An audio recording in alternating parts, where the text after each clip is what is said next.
everyone and welcome back to my channel, Beth Chats Books. Now today I'm going to do a tag video for you. So I was tagged in this by Matthew from MCS Books and the original tag is by Steve Partridge, and I'll link both of their channels down below and their version of this tag video. But today I'm going to do my pleasures book tag for you. Now I got tagged in this by Matthew a good few months ago now, and I'm slowly backtracking through my tagged in list. So at the moment I'm only up to this stage. So without further ado, I'll just get into this book tag for you. So there's about 7 questions and I've got my answers down below because this one was quite a difficult tag for me. I think the questions are really good, so thank you Steve for creating this tag, but I found that I really had to think hard to find appropriate answers and appropriate books to fit the questions. So I have had to do a bit of a mind map on a piece of paper to try and think of what books best suited the questions. So question number 1 is think. A book that made you think hard. So for this one I'm picking a very recent read which I recently finished, which is Sight by Jessie Greengrass. Now I've returned it to the library so I don't have a copy to hand, so I'm just going to insert a picture for you here. Now this is a very interesting book and I'm going to talk in a lot more detail about this in my April wrap up. But suffice to say, it has not got a conventional novel structure. It deals with a lot of non-fiction in it, threaded throughout. It doesn't have a linear time frame, and it deals with the kind of morality and the questions surrounding motherhood and the kind of very honest depiction of a woman struggling to decide whether she wants to engage in motherhood, how she feels when she does have a child. That's not really a spoiler, that's quite obvious in the beginning, in the first page of the book, and how she copes with that decision, how she deals with pregnancy, and then the aftermath of that. And littered within it is stories of medical science which kind of weave their way into the story. I'll go into a lot more detail about whether I think they were successfully weaved into the story or not, but it makes you think hard about not just the medical discoveries of science, but also about motherhood, about the real depictions of people who struggle with the journey into motherhood and whether it's the right thing for them. So it's the first book that really has made me think, and it's because it is a novel, but it seems much more like a non-fiction than a novel. It's treading that very thin line between a novel and a non-fiction piece, and it was something that I'd never seen done before in a novel form. So it definitely makes you think and consider motherhood in a lot more detail, about the reality of people who have a more pessimistic or a anxious experience of pregnancy and motherhood. So it certainly made me think as a woman about some of the anxieties I have surrounding the future of whether I want to go into motherhood and all those kind of things. I do eventually want to go into motherhood, but that doesn't mean that people who want to go into motherhood don't have anxieties or trepidation about that experience and what that will be like in the future. So it definitely, as a woman, very much makes you think. So I think it's the perfect answer to that question. And then question number 2, love. A book that broke or mended your heart. So I've picked for this, no surprise to anybody who watches this channel by now, but I've picked The Virgin Suicides by Jeffrey Eugenides because it's the first book I've ever finished and felt fascinated, sad, reflective, all at the same time. I got such a buzz out of finishing that book and reading it.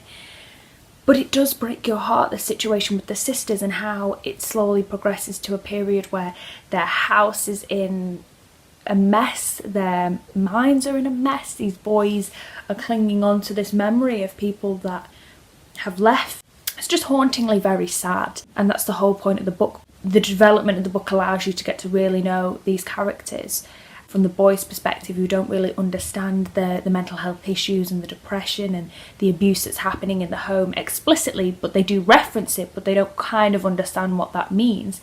It makes it all the more heartbreaking coming from their perspective, and the fact that we aren't allowed to give these girls much of a voice about how they feel about these things. It's just terribly sad, and it's one that has definitely, most vividly out of all my recent reads in the last year or so, has stayed with me in that haunting sense that I just didn't want to leave those characters and I was sad to see them go. Question number 3, eat. A book that nourished you.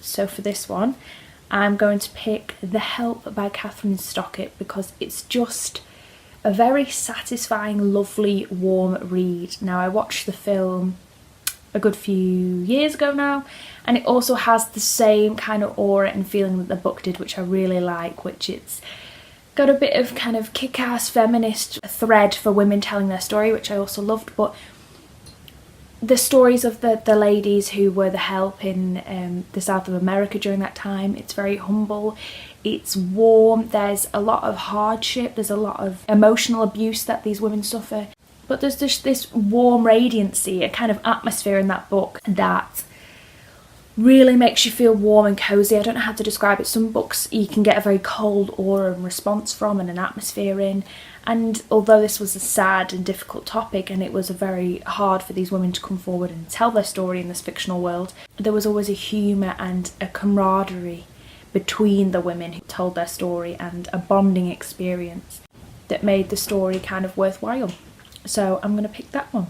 And then number 4, Laugh, a book that brought a little comic relief.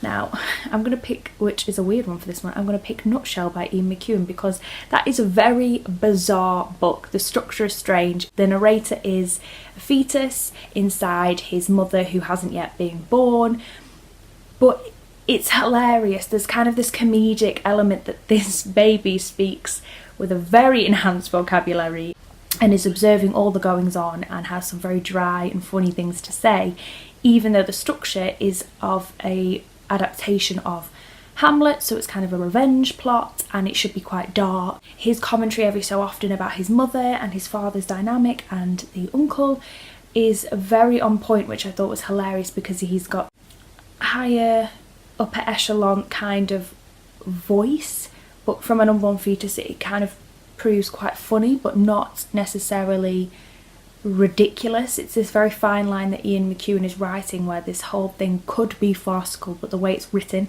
makes it humorous instead of farcical, a little undertone of humour there. So if you read it you might understand a little bit more about what I mean, but it's just very well done. You get all the drama, but you also get at points some bits that did make you titter or laugh out loud, so it's definitely worth a read. I love that book. Then number 5, Sex, a book that explores or contains sexuality that doesn't make you cringe. So I picked 2 for this for 2 different reasons. So the first one, I'm going to pick Sarah Waters' The Night Watch, because this has quite graphic sexual scenes between 2 female characters, and I wanted to mention that book because it is very explicit, the sex in it, but what I loved is it's the first book I've read that deals explicitly with a female sexual relationship. It didn't titillate, it didn't try and make it some kind of soft porn-esque kind of depiction. It was a really pivotal moment in the plot that dealt with one of the female characters making a decision to cheat on her significant other, who was another woman, for this new woman. It builds the tension, the sexual tension, the kind of passionate embraces in a way that I didn't think detracted or sensationalised or sexualised female to female sexual relationships. So I was really proud and pleased when I read this that this is the first time I could identify within a book that a same-sex female relationship was done honestly, like it's done in other books with the different sexes. And then the second book I've picked is one I'm currently reading at the moment, and that is The Post-Birthday World by Lionel Shriver. Now, this deals with a woman who's kind of slightly tempted to cheat on her partner, and we've got 2 alternative points of view where she does go ahead and cheat and where she doesn't. There are some sexually explicit moments, there's some kind of sexual frustration, and we see these 2 alternative viewpoints. So sex is mentioned in the book quite early on, but what I liked is that it's a very honest depiction of sex, of being in a relationship. It talks about her sex with her partner who she has been with for nearly 10 years, and I think that was a very honest depiction of how people get comfortable in relationships. She discusses in detail about alternative fantasies she's had for men and women. Although she doesn't identify as bisexual, she identifies as straight, and I thought that was really honest because a lot of people, it's quite a common thing for straight women to have fantasies about other women as well as men. So I I've been reading it and feeling very refreshed that this is an honest depiction of women's sexuality. I've read a lot of books, and a lot of the books are all about men having their way with women, women just being this constant sexual being, and it was quite interesting for this honest depiction of a character who says, you know, sex with a long-term partner gets slightly vanilla. Sometimes I have these fantasies. This is part of my sexual identity. And I thought that was really refreshing because it is a more realistic representation of how some women's sexual experience is. So it didn't make me cringe. I found it quite relatable. Number 6, Rest. A book that gave you peace, reflection, or just calmed you down. Now I'm going to pick Days Without End by Sebastian Barry. Now, this book had a very calming aura to it. I keep mentioning that in this video, and what I mean by aura is that you can read a book and get a sense of it very early on. Sometimes the mood can be very fast-paced, sometimes there can be a melancholy vibe throughout, sometimes there can be a warm fuzziness, or there can be static electricity. I feel you get an aura of a book, and I know many people will laugh in the comments and say that makes no sense, but it does. That's why I think my reading experience of a book, I can appreciate a book, but there's certain books that if I cannot connect, if it's overwhelmingly pessimistic in its tone, it isolates me. Equally, if it's too exuberant and too full on, it also puts me off. If you want me to ever do a video on book auras, ones I like, ones I don't, and examples of books that have certain auras, I will definitely do that video, so just comment down below if you think that that would be a fun little video for me to do. Anyway, aside, going back to Rest and Days Without End with Sebastian Barry. It was very calming. I loved the depiction of the same-sex relationship between Thomas McNulty and John Cole. There's war, there's a lot of sadness, there's a lot of harshness, there's cruelty. There's a lot of really depressing and hard-hitting scenes in that. But their relationship, the security of it, the comfort that they give each other is really lovely. It was one of those books that I could just gently think about throughout my day and contemplate in a peaceful way how lovely their relationship was. Again, it wasn't an LGBT relationship that was titillating, sensational, overly sexualized. It was just honest, and I found myself thinking about it and how it was just the simplicity and loveliness of their relationship. They were just there for each other. They had a sexual relationship. It wasn't part of the plot. It didn't matter. We didn't have to have this overly heavy romanticised relationship that they were apart, or they thought about each other all the time, or they were scared the other was going to die. That we didn't have those elements which made it peaceful. It was soft romance. It wasn't a hard, intense, in-your-face, passionate romance, which I really enjoyed. It made it, to me, just so much better. So yeah, I have to pick that book for that reason. And then number 7, Experience, a book that introduced you to a new subject or shifted your perspective. Now for this one, I'm going to pick Inventing Ourselves by Sarah Jane Blakemore. Now I'm also currently reading this at the moment on audiobook, and it has really interested me because I've always been interested in psychology and neuroscience, even though I did a history and English degree. But at A-level I studied psychology and was fascinated, and always have been fascinated about how people operate, how they talk to each other, how we communicate or how we don't communicate so often. What motivates people to do things, for example, what motivates somebody to commit a crime, what motivates somebody to conform or to not, or in extreme situations to behave in bizarre ways. So I'm fascinated by human behaviour. So this book has been really interesting because it predominantly focuses on the adolescent mind and how that develops, exposes myths or reinforces truths about the adolescent mind, but also about the adult mind, which I found fascinating. So there's a lot of studies in it, so if you're not interested in anything remotely science and hearing on audiobook chapters that include studies on rats or studies on adolescent minds or studies on adult minds,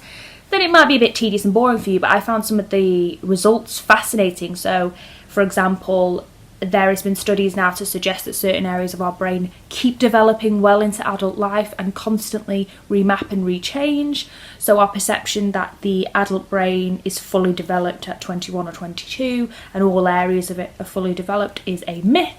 So I found that it really has changed my perspective on what I know to be true about the mind.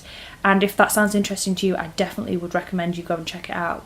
but it definitely fits in that category because it has changed my perspective on neuroscience and the brain. So there isn't another question, but I'm presuming this is the point where I start tagging people. So I don't know who's been tagged and who hasn't been tagged, so I'm gonna try and tag Anthony Andrews down below. Lisa from Lisa's West Coast Reads, if she has been tagged, sorry, I tag you again. I'll tag May Reads, I'll tag Beautiful Pages, Laurie Dawson. Anybody else who wants to be tagged, I tag you. I really struggle with tagging people because I keep tagging the same people because I always worry whether it's a bit presumptuous to tag people if we haven't overtly spoken, even though I've watched their channels. I just want everyone, whoever watches this channel, whoever thinks, great, this is an amazing tag, then I tag you, because it'd be great to resurge this tag. I know a few months ago it was quite prominent all over my newsfeed, and then it kind of just died away, as tags do. Sometimes they get lost in the abyss. So I have re-surged it on the newsfeed, and if anybody wants to join me in popping it back on the newsfeed, then go ahead, I tag you. Thank you guys so much for watching. Please hit the subscribe button if you want to be alerted for when any of my future videos come out, and I'll see you very soon with a brand new video.